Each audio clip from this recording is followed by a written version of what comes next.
what does being wealthy mean? Is it having a huge bank account number, or is it just having the freedom to be able to go on a vacation and not have to worry?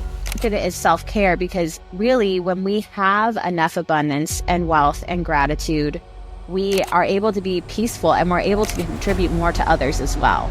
So that life isn't about the things that happen to us. It's really about our response to the things that happen to us, right? Keep my conscious thoughts going by journaling and being able to be clear about what's the intention and what's my purpose. Like, who do I want to be?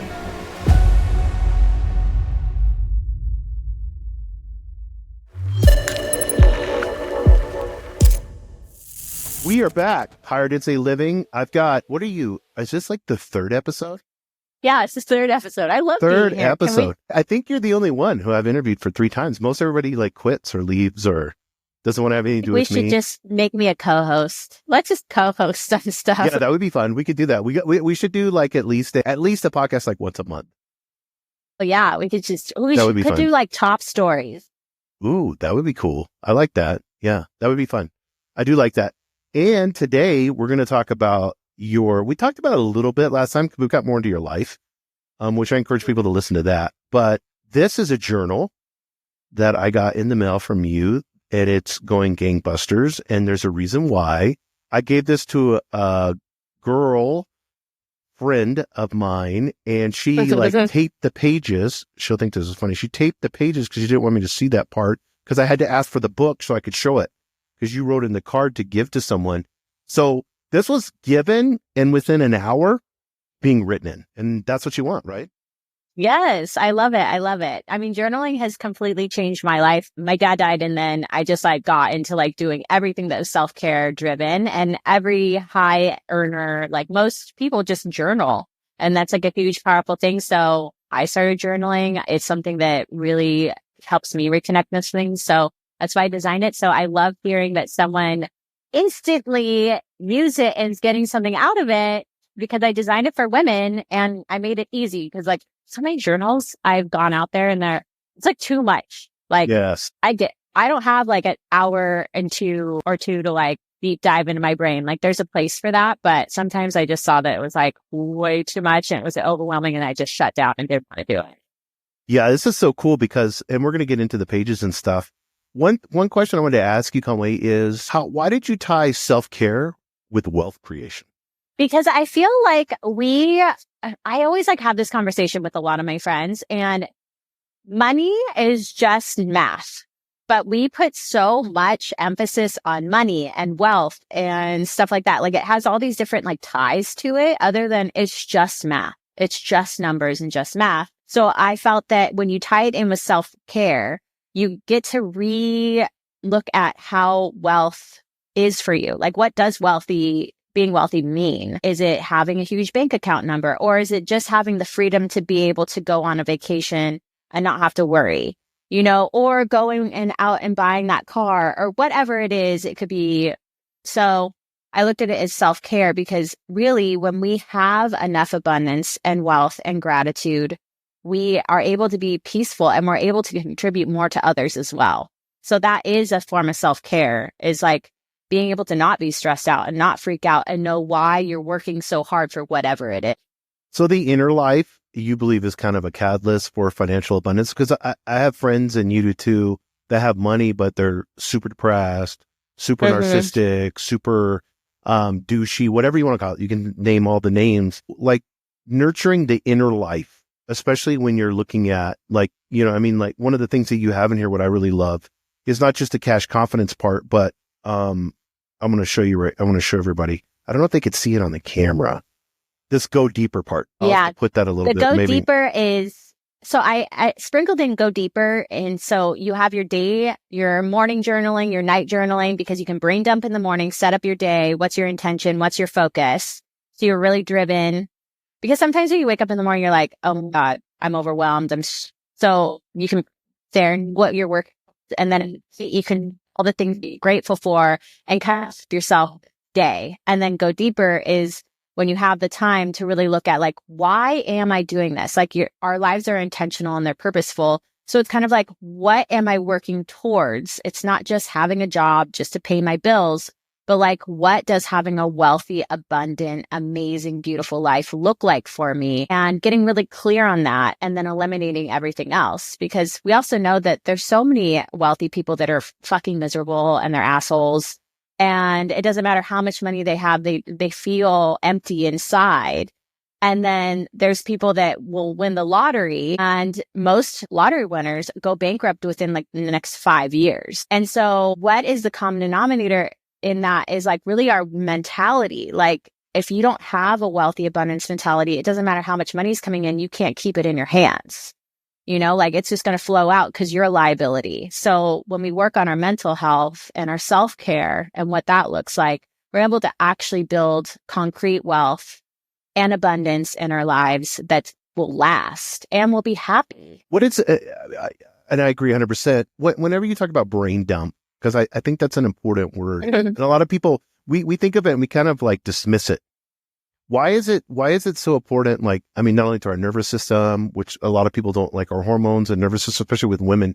Why is it so important to communicate through journaling and brain dumping? Right. For me, I know that it's something physical for me to write out. And there's something for me in the act of holding a pen to a piece of paper and writing out what it is that I need to do. Because I think as women and just as humans, and with how much information we're consuming, we'll have all these things come in, and maybe it's just my ADD-ness, but it feels like chipmunks are in my brain, you know? So if I can dump all the chipmunks out of all the things I need to do or what I'm working towards or whatever, I get it out into a place where I don't have to constantly go, oh, I need to remember that. I need to come back to that. I need to whatever. So I always brain dump, and it has helped me tremendously with my anxiety, because if I have to set up for my next day, like say my nighttime journaling part is like, I'm going to brain dump what I'm going to do the next day, I can just get it all out. So I'm not laying in bed being like, oh my God, I have to remember that. I have to remember to do that tomorrow. Like it's just, we get it all out and now I can have a place to breathe. Do you feel like the chipmunks are expectations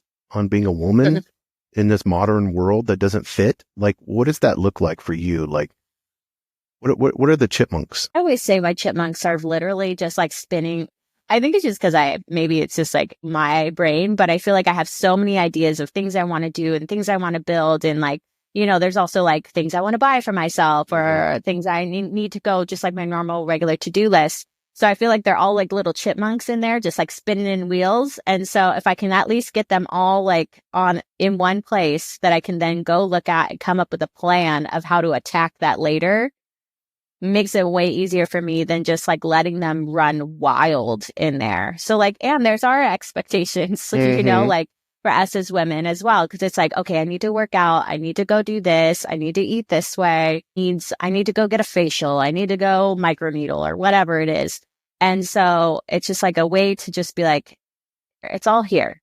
It's like, I don't have to keep having everything outside of myself and remember to do something with it. I can at least come up with a concrete plan of like how to attack that. You know, like it's like people being like, oh, I need to go on a vacation, but you never book it.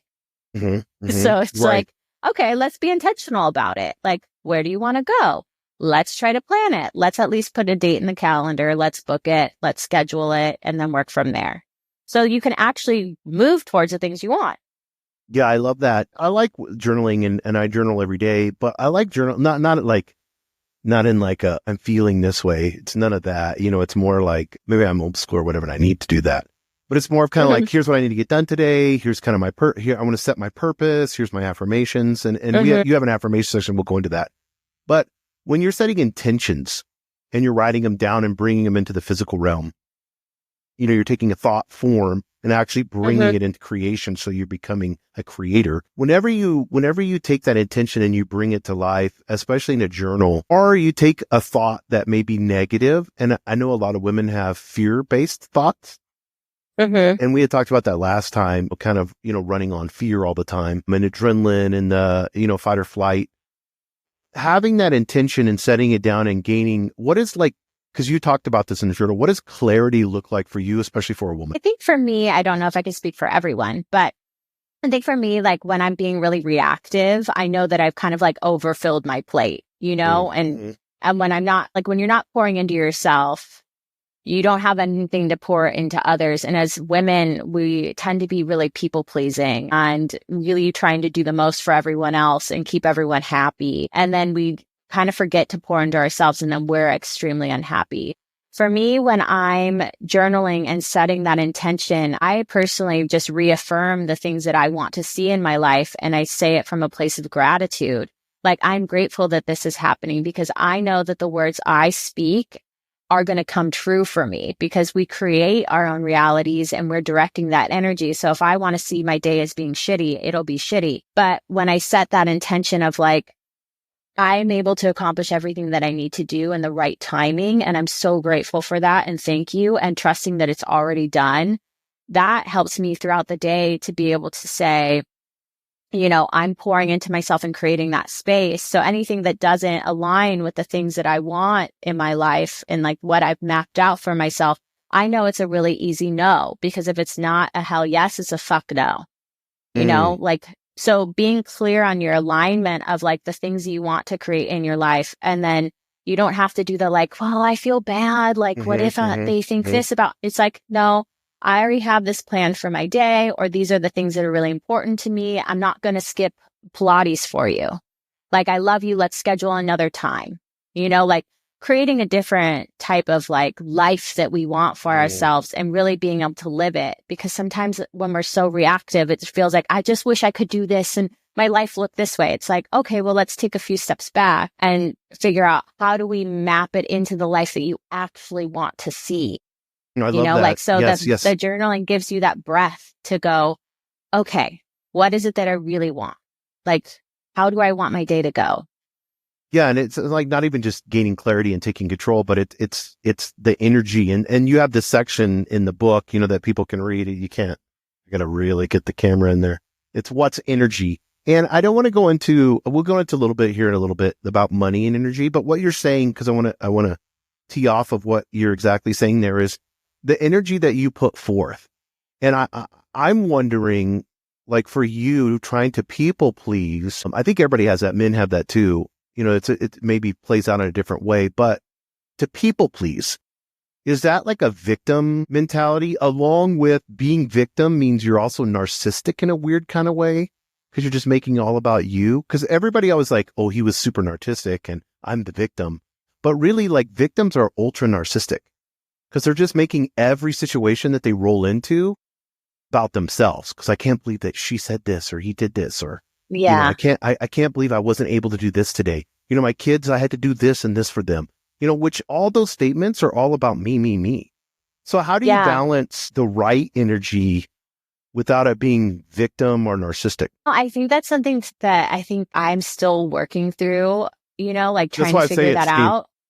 Yeah. And I think it's something that all of us are going to be working through. And I think that's being vulnerable and authentic, you know, knowing that I'm not coming from a place of like, I'm like this perfect person. I'm still working through this stuff. That's why I still journal every day. We're always a work in progress of figuring out the things. And, you know, life isn't about the things that happen to us. It's really about our response to the things that happen to us. Yes. Right. And so instead of being a victim, being like, okay, so say like you have to do this thing for your kid. Well, it's like, okay, well, the next time I'm going to take a break and I'm going to say like, hey, we're going to do this together and I'm going to show you how to do it so that you're able to do it yourself.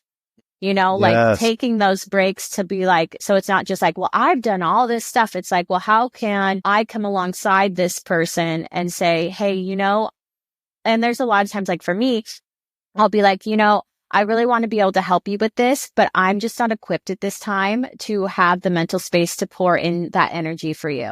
And I think, and it doesn't matter to, like, it's not my responsibility how someone responds to that. It's me being authentic about where I'm at. Like, even with different conversations with people, like I'll have friends that'll text me and they just be blowing me up and I'm in the middle of doing something and I go, hey, you know what? I'm actually in the middle of doing something right now. I really want to give you the time and energy to be able to have a concrete conversation with you about this and help you through it, but I can't right now. So, and like, then sometimes they'll be like, oh, it's actually not that big of a deal.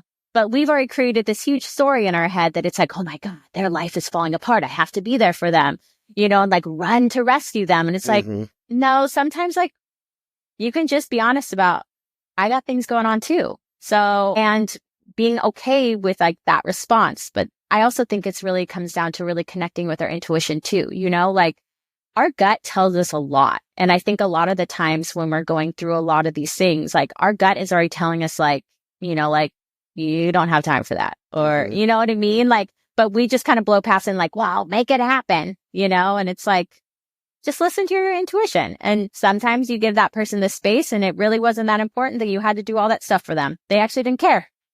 Yeah, because how many women do you know that are running on fumes, like energy? They're like, what the hell is that? Yeah. Well, like, and energy is like, we know what energy is. It's like the energy to go forward and go do something. Like, at the end of the day, I'm not like for example, working out. Like, I don't have the energy to work out at the end of the day. So I work out in the morning, So there's like physical energy. And then it's like our thoughts are made up of energy, like they have momentum as well. So when you like give something a lot of energy, you make it bigger and bigger and bigger and bigger, right? So like say, like, for example, you got in a fight with someone. I feel like women do this a lot because like men are good at like saying, I've like grew up with all boys. So men are really, it's easy for you guys to be like, hey, you didn't do this. It kind of bothered me, but no big deal. Right. Girls, we ruminate on that shit for hours and are trying to text something or trying to come across and we don't want to be a bitch. And it ends up, we end up just like blowing up and then coming across like a bitch anyways. So it's like, how do we control our energy, bring it back to us, knowing what we want to create and who we want to be, and then delivering it in a really eloquent, nice way, but being authentic to ourselves and not hurting someone's feelings. That's all reality shows, right? Like I watched this real estate reality show in Manhattan or something. I rarely watch them, but I like the dude that's the real estate guy in Manhattan. So I decided, okay, I'll watch this one. And it was just all like real estate women mad at each other, having lunches and then talking shit on each other. I was like, is that how it operates? Yeah, but like for guys, like if you really think about it, guys really take a lot of that energy and emotion out of things and they can just deliver like something like, hey, you didn't take out the trash. I'd be like, just make sure you hey, do it bro, next time. I had this with a friend. I was like, hey, bro, why haven't you talked to me for a while? But we were having cigars. Like I waited to have cigars with him and then I asked him and he's like, well, this, or this. And then I was like, bro, it's cool. Like you should have just said something to me. And he's like, I know I should have. And then we were done. Like it's really easy. It's easy. And that's the other thing. I think sometimes we work up so much stuff in our heads and we have no idea that like everyone else is experiencing all this shit too in their lives. We have no idea what's really going on in everyone's lives. So to not really take anything personal. So I always like look at it as like, what is the energy I want to put into something? What do I want to create? And then what do I want to deliver out? And I think that's really where grace comes in too, because I can give grace to myself because I'm going through something. And like yesterday, I had a total panic attack and I had a bad day. Like I'm going to give myself grace that I didn't accomplish as much as I needed to do or perceived needed to do. And you didn't kill anyone, hopefully. So no, that's great. But also like it's not up to me to, it's up to me to control not taking that on someone else. My bad day. And so I always like really look at it as like, if you can just deliver something and say like, hey, this kind of hurt my feelings or whatever it is, but also giving someone grace to know, I have no idea what's going on in that person's life, that they maybe had no clue that they said something in that way to me, So I always kind of just. I think, and I don't want to get too off on topic on this, but if you bring the energy right, like whether you pray or whatever, I always like to have like a little prayer. You call him Sky Daddy, but I like to pray to God, But I will have a prayer and be like, I want to come off loving to this person, but also kind of like have that energy where I'm, being truthful and honest and not worried about hurting the other person's feelings. So I want to kind of do both, but I don't want to get angry, because dudes get angry. Women like cry and get hurt, that type of thing. So usually I would say 99.9% of the time it's gone really well. Like all the worrying that I had and all the bullshit about how I'm going to say it or is this going to go down this way? Usually majority of the time it turns out great and it makes our friendship better. Do you feel like what helps is being intentional about how you're trying to come across first? Because you pray, so you're being intentional versus reactive. Well, I always look at people as bank accounts. This sounds horrible, and I want to put more deposits in than I take. I don't want to take from people. So I'm always thinking like, how can I help them? Like, I'm not like a teacher, because we're equal. Yeah. I'm not looking like student teacher. How can I help them? I don't want that some people could take that wrong, but I want to come in and provide value to them. So I'll start off a conversation like, our friendship's really important, or it depends who it is, like, hey bro, like, I want you to know I really value us, and I value us enough where I want to have this conversation with you, and I don't want you to feel uncomfortable, and most of the times guys can make jokes too. It's like, well, for a while, you sounded like my wife, or you sounded like, so guys kind of like are sarcastic about it too. And then make up, and guys can make up really quickly, or if they just don't like each other, life is done. It's not like brain dumping and energy. We're going to move off this subject, but I think it's so important because I see it in like Caesar Milan, the dog whisperer guy. Yeah. And he's taught me so much. That's the most spiritual show out there. Like if anybody wants to watch a spiritual show, and dogs get this energy, but they are so present and so honest.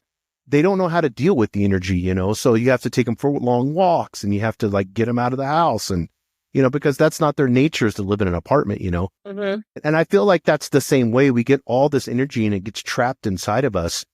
And then we start going crazy, like mentally, because we're so stuck in this little mental apartment, where if we can take something like this, which the link will be in the show notes for everyone to purchase right now. If we could take something like this and get the energy out, at least this is a safe way to get energy out. You know what I mean? No one's going to read this. If they do, they'll tape it up like what I had happen. Yeah. And like, this thing that I love about journaling is like praying has been something that like is a really weird thing for me because, there's so much like religious connotation with it. And so sometimes it has a weird feeling for me. So I look at like my journaling and sometimes like meditating is hard for people, like visualizing and meditating because your monkey brain just wants to go all of these other places. Yes. So for me, journaling is like an active form of meditation because I will keep my conscious thoughts going by journaling and being able to be clear about what's the intention and what's my purpose. Like, who do I want to be? And like, I listened to this Wayne Dyer thing and he was saying, when you're upset, what comes out of you, is what's actually inside of you, and if I want to be a loving person, well, when I'm frustrated and stressed, love should be pouring out of me, not anger, resentment, all those things. So when we work on ourselves, like we're a reflection of like what we want to be to the outside world. And that's the change that is really going to be impactful within our relationships, within our friends. What's going to change the world starts with us first. And how we behave. And so for journaling for me is so important because it really keeps me grounded into what are we working towards? Like, who does Casie Conway want to be today? Like, who am I? Like, who do I want to work towards? Why am I creating this? Because it's really easy to lose our purpose. It's really easy to get distracted by life and all this bullshit and stupid things that don't matter, instead of just being like, I love you. Like, even if someone doesn't talk to me for a really long time, I'm like, I love you still. There's nothing wrong with that. Like like everyone's busy, everyone's doing their own stuff. And it's like, who do I want to be? Because that's how I want someone to treat me as well. So I always think like change starts with us first, and like having an active journaling meditative process to be clear on our intentions and our goals and who we want to be and what our purpose is, and just having a really strong why. Like, why are we waking up every day? And like, who are we going to be? Like, who do we want to be? Because we get to create that and become that person, and we get to evolve and change. And that's like the fun thing. Like, we do something that we don't like. Guess what? We get to change it. We get to be a better person. Awesome. And you talk about money as energy, and we'll get into that. We did a whole show on, money. So I don't want to get too heavy into it, but I do feel like there's a misconception, and I want you to correct me if I'm wrong. You can yell at me or whatever. I don't understand the relationship that women have. And I want you to explain this to me with money.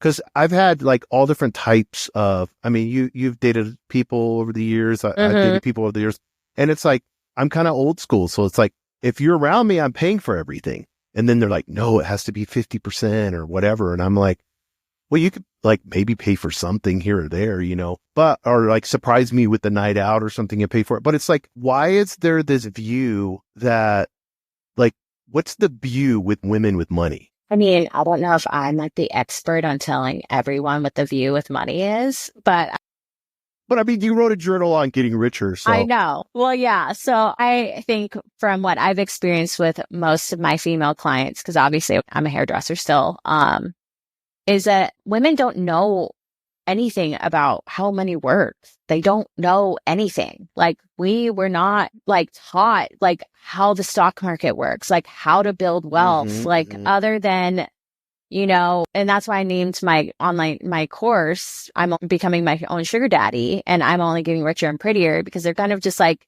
tokens of like, you see a wealthy girl and you just go, a dude did that for her. yeah, And, right. like that's the automatic assumption, like she couldn't have built that herself, which is fucked up. And maybe she did get it from a dude. I don't care.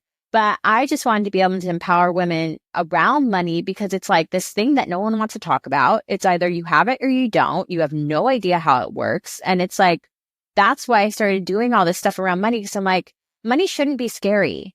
Money should be something I think fun. that's the thing, because it's kind of like, this is It's really scary. cool. Yeah, I think because I had a girl tell me, she goes, well, if I get dependent on you and you're buying everything, what's going to happen when you leave me? Mm-hmm. And I'm like, well, I'm not like paying your rent and shit. So it's like, it's not like it's like a super serious thing.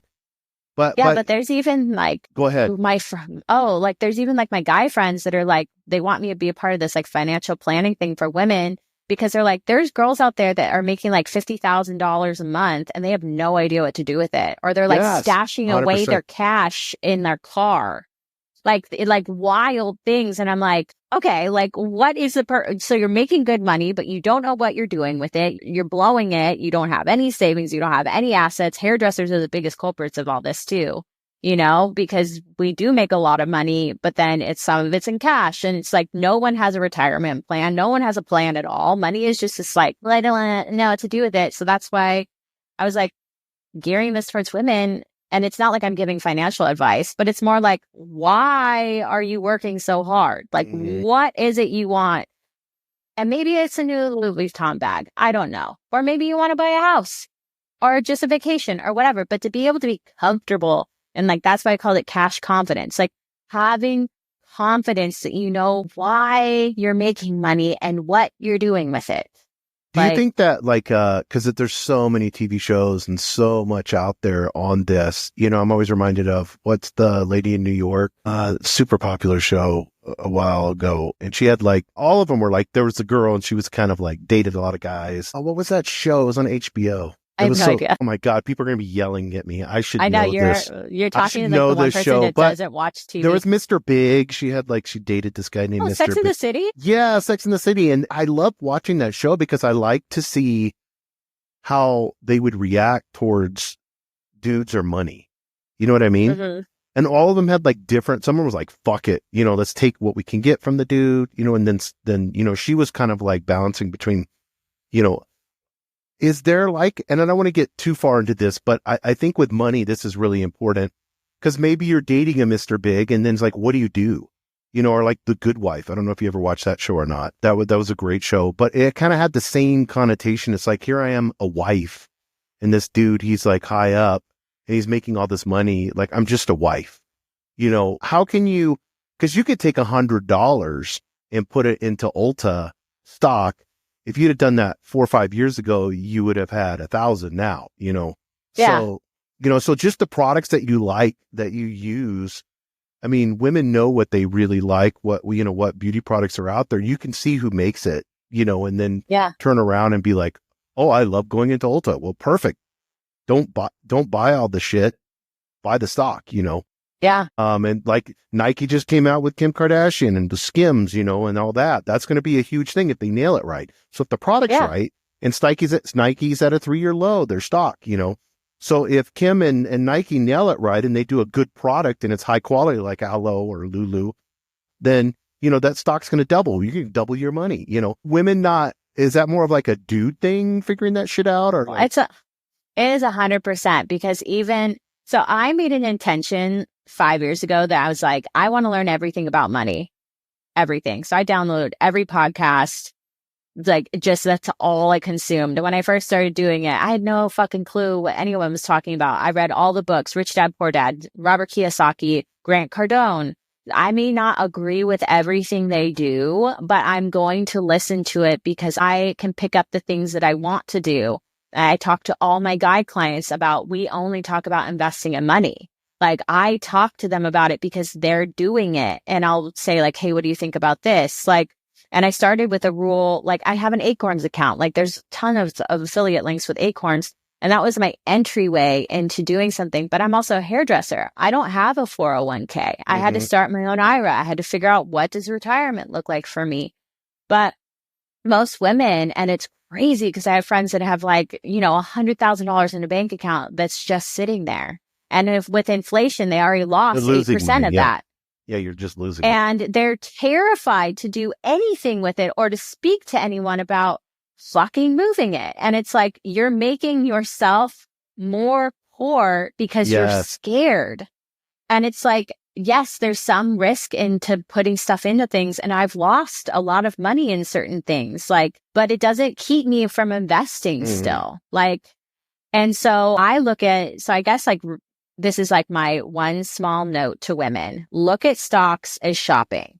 Start looking at the companies you like, seeing when you can look at where their average number is at. When they're going to drop, but when it drops low, think of it as being on sale. Buy that stock and 100%. write it out. And then it goes to full price. So you never buy a stock at full price. You're buying it when it's on sale.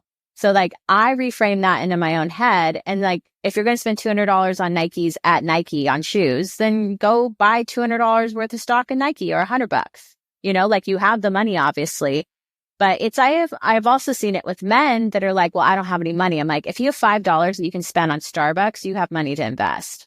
Yeah, especially you don't have nowadays to buy with, like, a full share. Robinhood You can get a fractionated. Yeah, it's so easy. It's on app.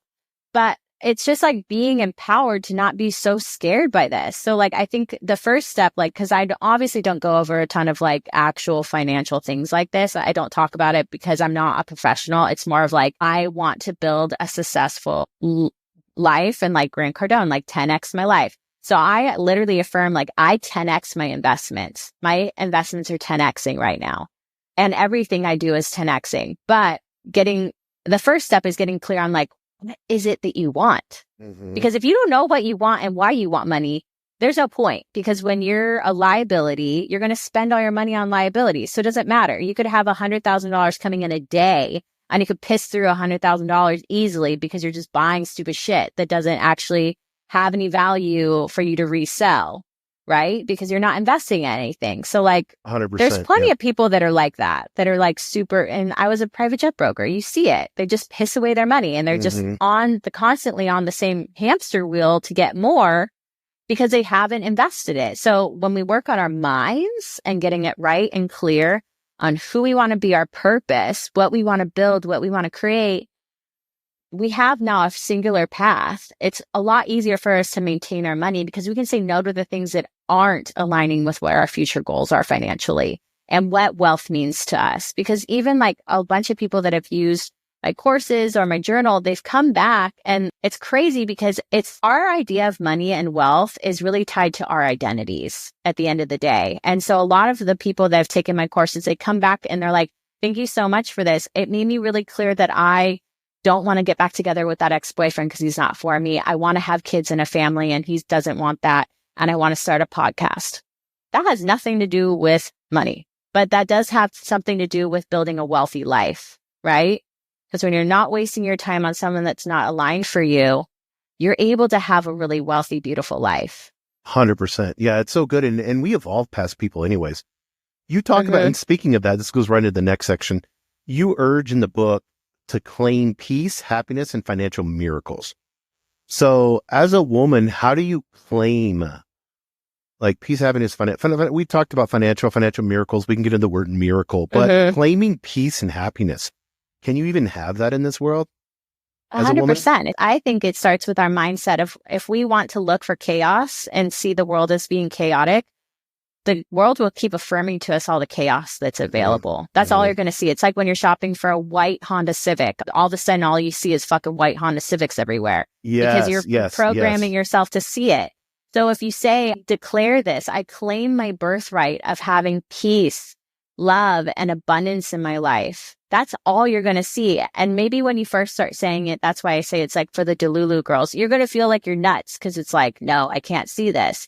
But when you really start affirming it, that's all you're going to see. Like, I'm going to create peace for myself. I have peace for myself. I'm thankful for this peace in my life. Like that is like a huge thing. And then you are going to start seeing that maybe relationships drop off. They were probably chaotic relationships. And now you have more peace, more clarity, you know? Yeah, no, I love that. And one of the things that I think is really important in the book, that when you, like, people feel guilty for luxury self-care. And you talk about that, you know, like luxury of self-care. And I think that goes along with the cash confidence, having the confidence. Talk about, like, it's okay to put yourself first. You're not being selfish. Oh, no. And so self-care isn't selfish. It's something that's mandatory for each of us. And self-care is going to look different for every single person. It may just be going and getting your nails done, or maybe once a month planning a facial. And that's your hour to just decompress and just pour into yourself and maybe have room to breathe. Maybe self-care is just 5 minutes of journaling. Maybe that's all you have. But you need that because that's going to help you show up to be the best version of you. And then that's going to help the next person, because when you show up as the best version of you, you'll go up to that cashier and go, hi, how's your day going? And maybe you're the only person that smiles and says something to them. And then that person is nice to the next person. And now it's expanding. Oh, maybe they go into the break room and it completely changes the tone with every other employee too, because you were kind to them. So now they're kinder to the people that they work with. And now they're going out and being kinder to customers.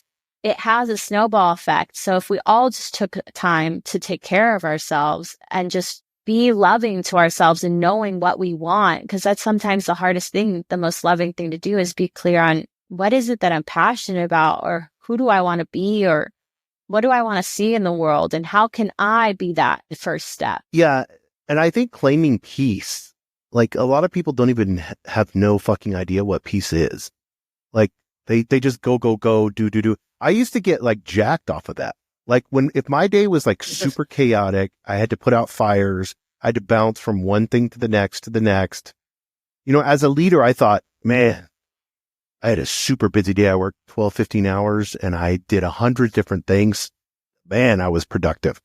You know, I feel like that's where your value came from. Yeah, 100%. But I never understood peace. It wasn't until COVID, really, where everything shut down. Like, it was done. It was over. There was nothing there that I began to, it took like, and I did the 75 Hard. Have you ever heard of that?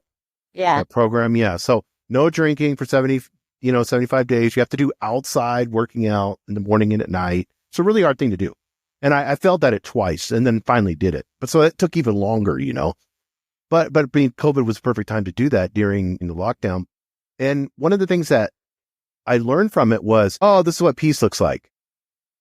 Like I'm not like fringe depressed all the time, or fringe getting ready to have a panic attack, or I got really addicted to the, let's go, let's do this. Let's, you know, like, I liked that feeling. It made me feel like I was, like you said, I was valued, or, you know, I was needed, or whatever that was. So peace is like a really weird fucking word. Do you know what I mean? Yeah. But like, at the same time, when you were doing the 75 Hard, did the peace kind of come from the confidence you're building in yourself, that you kept the commitment to yourself? Yeah. Like, you kept the promise. Yes, I kept the promise. That was part of it. But I think, like, I don't have to do everything. Like, it's fine without me. Like, the world's not going to. Yeah, the world doesn't fucking fall apart if you don't do something. If I didn't exist, the world, you know, I would go to the park and there'd be nobody there. Or there'd be like 2 people wearing masks walking around, you know. So, you know, I would just be there with my dog, and it's like, you know, exercising outside. And I was like, oh, this is cool. Like, this is peaceful. Like, this is relaxing. You know, I'm working out a sweat and I don't have anything to do the rest of the day. And that's why I think, like, even taking vacations, and we talked about this before, like, you need at least 3 or 4 or 5 days to just decompress. Yeah. And then you can go on vacation. I always tell my boyfriend, I'm like, I just need like a vacation so I can sleep for the first 3 days. And then that's why I go on vacation so much. But do you think like women with peace, like, Like, how long did it take you before you kind of grasped what peace was for you? Peace is always like, peace is knowing that I'm okay. Like I'm safe, like for me, it's feeling safe that I'm going to be fine. I can take care of myself, that not everything on my to-do list maybe needs to be done today. And it's something that I struggle with too. And that's why I microdose, a lot, because I do lean towards being more depressed or have anxiety. I also have ADD, so it takes a lot of energy for me to be very focused. That's why journaling is a big thing and routine is really important to me. But peace is just being able to know, like, I can go to the beach and go read for an hour and just chill, and then I can go back to whatever it is. Like, and that the world's not going to end if I don't complete all these things. And the world's not going to end by me saying, no, I can't do that commitment, or I can't go to that event, or I don't want to participate in this, or I don't want to buy your shit. Like MLM girls hitting me up all the time. Nope, it's just not for me. But I'm really happy that it's really working for you. Yeah, that's good. Yes. I think that because I can be abundance. happy for the other person. Always be happy for the other person. Be like, I am so happy you're having a birthday that's going to be able to celebrate you. But I, unfortunately, am not able to attend. And I'm really appreciative of your invite. That's hard for women to say. We feel like we got to do everything. I see it with my adopted mom all the time, where she's like a little hummingbird. And then I'll start doing it because I think my value comes from me being fucking busy all the time. And I have to do all these things. It's like, well, I have to be like, the world is not going to end. So that's how me knowing I need, like, my peace comes from, I'm showing up and keeping my promises to myself. And the most important promises to myself are, I journal every day. I work out every day. I go for a walk every day. And sometimes I do yoga every day. Like those are the commitments, because I'm pouring into myself. And when I end those, I feel so much more clear and peaceful. And then I'm able to show up for someone and not be reactive and be like a little like cyberkinetic hummingbird that's like, yeah, that's crazy. I interviewed a lady. She's an author of several books, spiritual books, and it was really cool. She had built this big life, this executive, built this house on the lake, did all these things. And so every year at Thanksgiving was like her day. And it was like, I'm going to have the family, and we're going to have she's like spent thousands of dollars having the perfect Thanksgiving, having the family over. And the whole time she's like yelling at her kids, yelling at her husband. Her husband's getting drunk because he knows what's going to happen that day, just to make the perfect Thanksgiving. And then she got super sick one Thanksgiving and she couldn't do it. And her sister said, oh no, we got it. And her sister has like a small house and, not a lot of money and all these different things. And she's like, hey, just people can bring over. Well, she kind of felt like good enough to where she could kind of go if she kind of stayed away from people. She felt like it was kind of over. So she went and she's sitting there kind of sick feeling mentally too. And she's like, oh, look, everybody's having fun without me. Like, oh, look, everybody still had Thanksgiving. Like, it didn't have to be like this Martha Stewart thing, and like you said, I don't have to go to every birthday party. It's just a fucking day. Thanksgiving or Christmas is just a day. It's not. I've been on vacations purposely to get away from all that bullshit. No, I do that all the time. But I think it's remembering, and that's why like journaling is so important, is like, it's really easy to forget because we've been thinking in a thought pattern a certain way for so long about stuff that we have to reprogram ourselves. So like journaling for me helps me remember, like, this is why I'm doing this. This is why I'm saying no. And it's like that piece into knowing, like, I'm not going to do that because it doesn't serve me and it doesn't bring me joy and doesn't make me happy. So I'm going to focus on the things that bring me happy. And maybe that just means doing less. But journaling constantly reminds me of like, who do I want to be? And like, what is important to me? And like reprogramming myself to go, nope, that's the old me, because it's really easy for us to just hop back into that lane. And that's not where we want to be, because we've been operating that way for 30 something years, like it's going to take us a while. And that's why you have to give yourself grace, because I mean, I do it all the time. Like, like I'll go a really long time and not have anxiety attacks. And then I start having them again. And then I look at like, this is supposed to be fun. Like I have to remind myself, like, this is supposed to be fun. Happiness and fun starts with me first. And it happens with me changing my mindset and then going, does this really is this fun for me? No. What's the trigger? Like for me, because I want you to, if you don't mind getting personal, so it's not a big deal. Yeah. But this helps a lot of people. So like for me, if I get depressed, it's because I ate bad food. I have a connection with, if I go like a period of time eating bad food, it does something with my gut biome or my emotions. I can, like, if I eat super clean, I never get depressed. If I start eating shitty food, and I'm talking like processed foods and stuff like that, like junk food, processed, lots of sugar. Sugar will send you into a depression spiral like a big time. What are are there triggers that cause the panic attacks? Is it like uncertainty, or for you, like, what is that? My panic attacks really come from me overcommitting myself to too many things. So I really have to remember, and they also stem from me not showing up and keeping promises to myself, because sometimes those are the easiest, quickest ones to break. You can't handle super busy. Like, you can, because you could do it.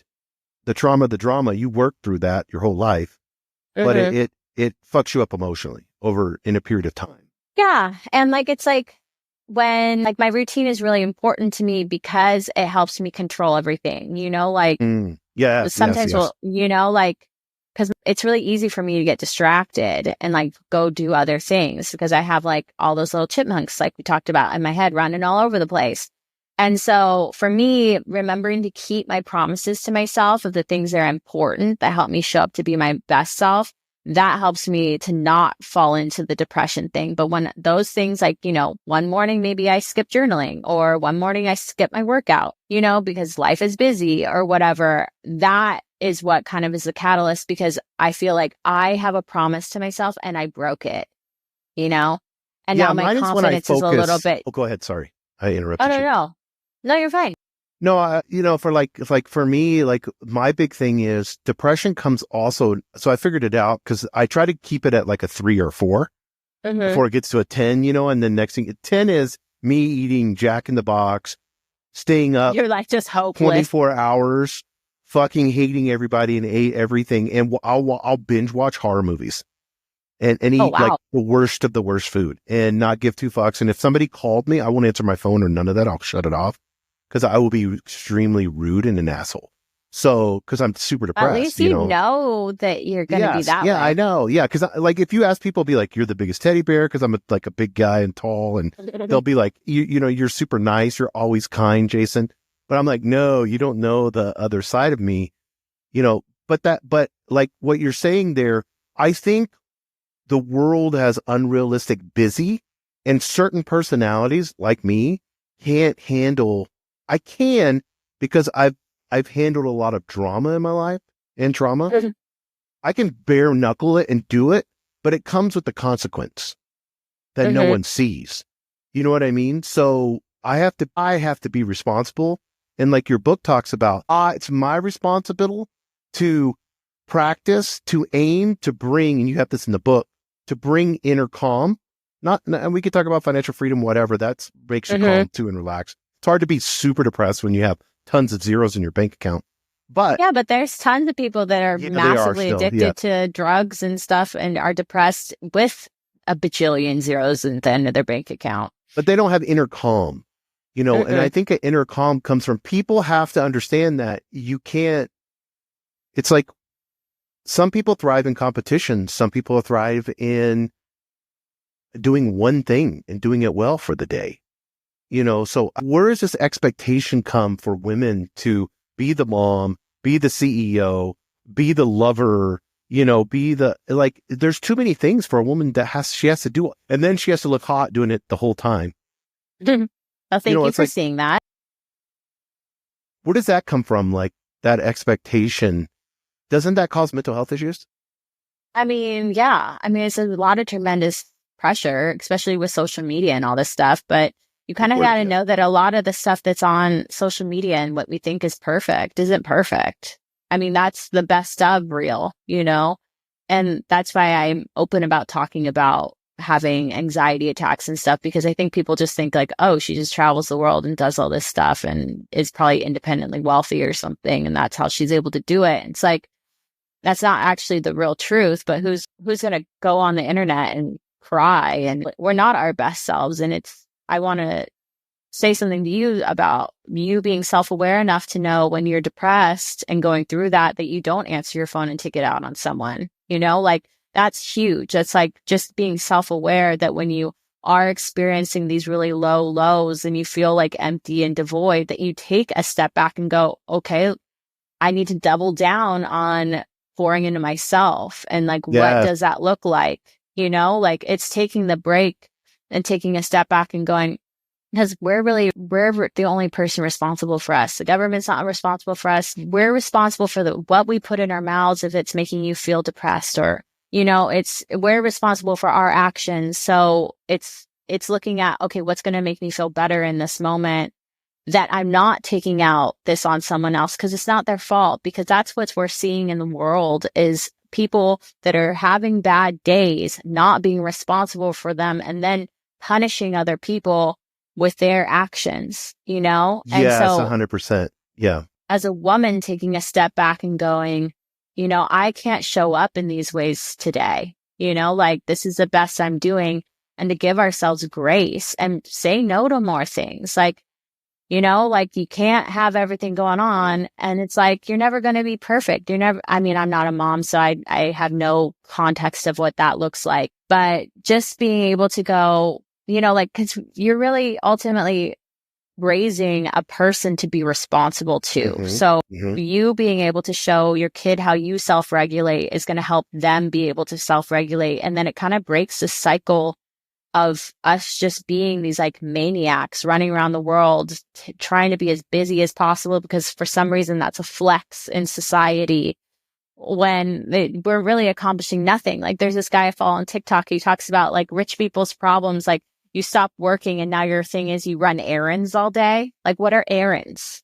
Like everyone's busy running errands. Why are so many errands to run? Like it's like a joke.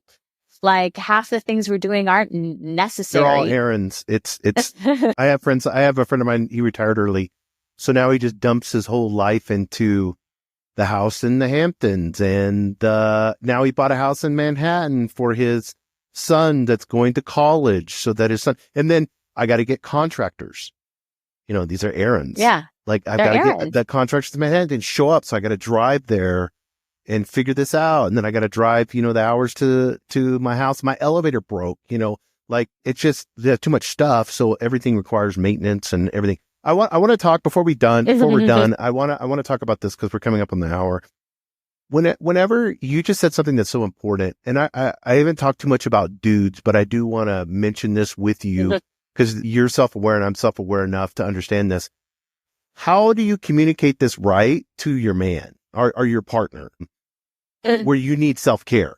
Because I feel like a dude doesn't understand. It's like two people speaking two different languages, especially if it's like a female and a male, that's like totally different languages. So one of the best ways that I've had to share with women is like, okay, guys are ultra simple. They're dumb. Here's the best thing that you can say to them. Because if you tell a guy, hey, I feel like shit, I'm not feeling good, I need to take a break, I need to relax, I've got to do something. A guy instantly is thinking what? What do you think a guy's thinking? Oh, I don't know, because I'm not a guy. He's thinking, she doesn't like me anymore. There's something else going on, because then then the same girl gets a phone call and she's like, hey, how's it going? And you're like, well, you just told me. So, because guys, because that's our people pleasing. Yes. And really what happened was, if a dude could understand, it's like she was being honest with you and then she's being fake with the other person. That means she really loves you and she's being intimate with you. But the best thing you could say to a guy that this clears it up for everything. And a lot of women, I don't think, understand this, is like the number one thing a dude wants from a woman is respect. So they don't isn't there a whole book? There's like a book on that. There's a whole book on this. But it's like the guy doesn't care that you're talking to another dude or you go out on a date with another dude as much as it's disrespectful to him. Like, you know what I mean? Yeah. I mean, some dudes have like super jealous issues if they're mommy boys or whatever.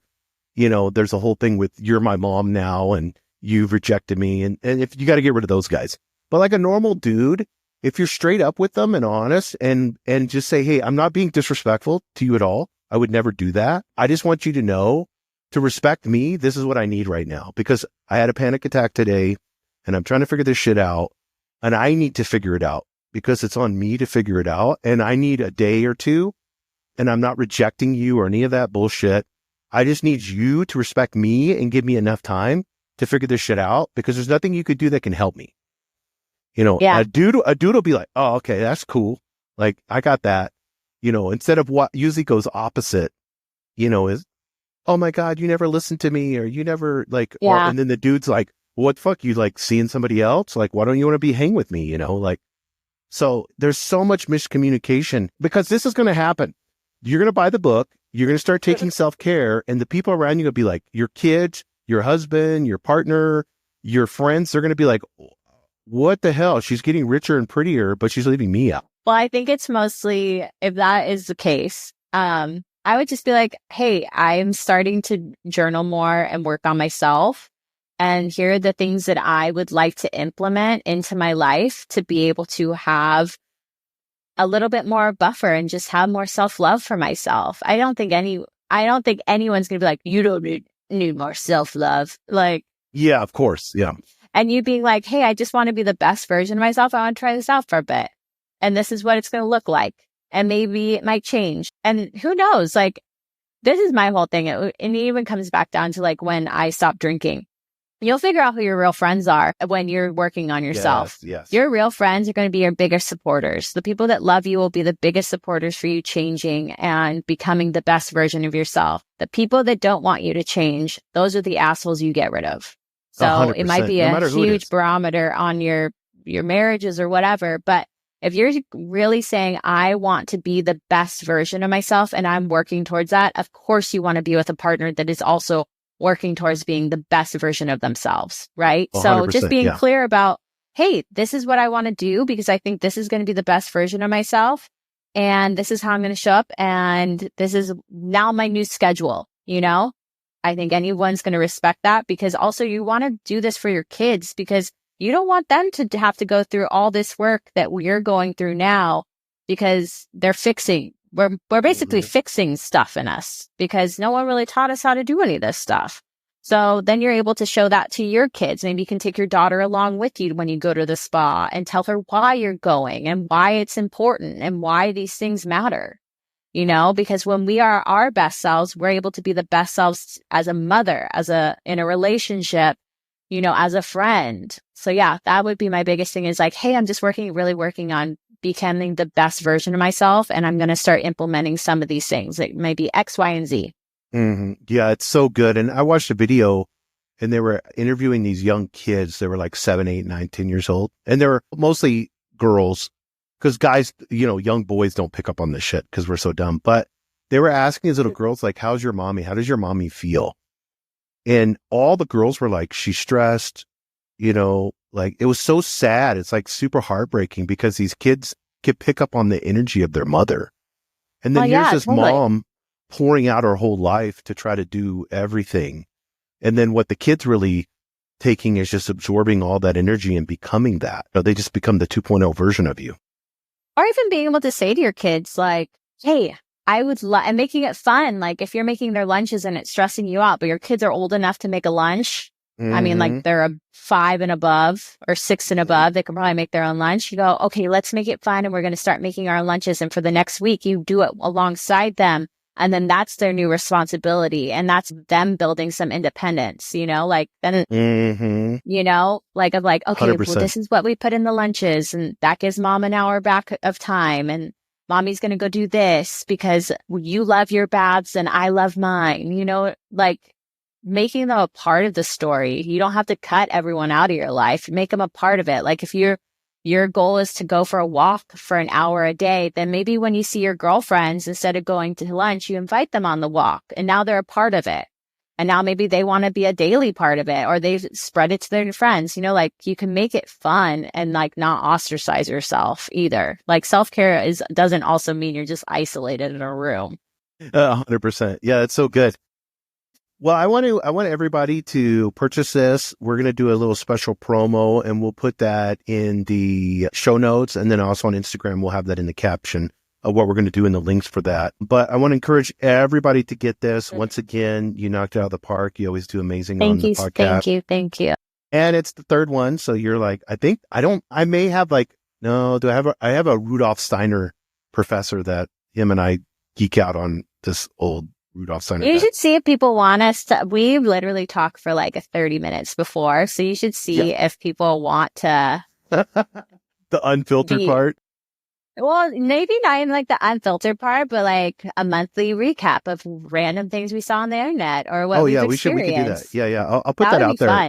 People will put, I'll have a clip of that and put it out there. And then I guarantee you, because I get a lot of that. Like my friends will be like, who's that? Of course, like dudes like, who's the blonde chick that you're talking to, or whatever. But I'll have like friends of mine and they're like, I really liked, what you talked about. The travel one got a lot, like 46,000 views or whatever. Oh, that's awesome. Yeah, because that's what I figured when we talked about it. So that would be good. I can't do it today. We're short of time. But we are going to do one of your life story. We did kind of your life story, but we have Recovered Addict podcasts also. But I want to take the time to kind of go into the other version of you a long time ago that was addicted to drugs and all of that. You surprised me. You said you were like in a gang or something. No, I wasn't in a gang, but I bought all my drugs from like gangs. So it's like it's a miracle that I'm literally still alive. Yeah, I don't understand how. Like when I like literally go back in time and think about it, I'm like, oh my, there's it's a miracle I wasn't fucking kidnapped. Oh yeah, that's what I was thinking. It's also like how did I meet super them? Bad. Yeah, like plugs on Snapchat. I have no idea, but like literally when I think about my past life, I'm like, there's a miracle I'm alive. That's a miracle, but it had to have happened. We talked about this off air. We were talking all about this. Like you had to have that bad for you to do what you're doing now and helping. I mean, you're helping people. I mean, this is what this is about. Thank you. How many of these are out there? Thousands, probably. Thousands. It's all over TikTok now, so that's really cool. Yes, that's exciting. So if somebody wants to follow you on TikTok, what is it? And everything else? It's Casie E. Conway. So that's my personal. So it's CASIE Conway, CONWAY. And then you can follow Conway.lifestyle on Instagram as well. So that's where the journal is. But yeah, Casie Conway is like my personal. So you're going to see all the travel stuff, my places to go to travel or eat or dine out or fashion stuff or just self-care, wellness, fitness. It's basically like my lifestyle. So. And I'm very easy to connect with. And I would love to hear how everyone just works through things. Like that's the most fun thing is just seeing how people have responded to the journal and the clarity that they've received. And it's not even, yes, if you want to build wealth, awesome. It's called I Am Getting Richer and Prettier, but Richer and Prettier it looks different for each person. And so it's been really amazing to just see how people's lives are changing and what they're getting clear on and how they're becoming more passionate and where they're pouring their energy into. And it's really, really good. Really, really cool. I love that. And it's so real too. That's what I've always liked about you. It's like, you don't give two fucks. You'll talk. All these spiritual people that are out there now, sometimes I can't relate because it's like, oh my God, another ayahuasca journey. That's what we're going to talk about for 2 hours. It's like, that's cool. I'm glad you did it. That's awesome. But at the end of the day, I've got like real shit that I need to handle in my life and needs practical applications to figure this shit out. Like I can't just woo my way, where I pretend like there's no problems. They're here. They're in my face. I got to handle it. Yeah. How do I handle this?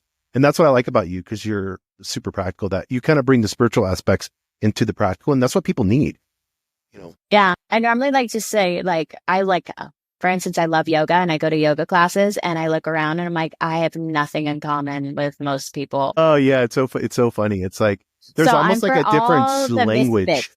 Yes. Yeah. Yeah. All the misfits that are into spirituality, but also want to hold down a regular job and maybe want to be billionaires, here for you. Yes. Yeah, exactly. That's what this is for. So encourage everybody to get this. You get the journal, then you get to become one of those because you're just hanging out on your private jet going to Costa Rica and doing spas and puking your guts out. Yeah, and maybe just like talking a little bit of shit, along the way.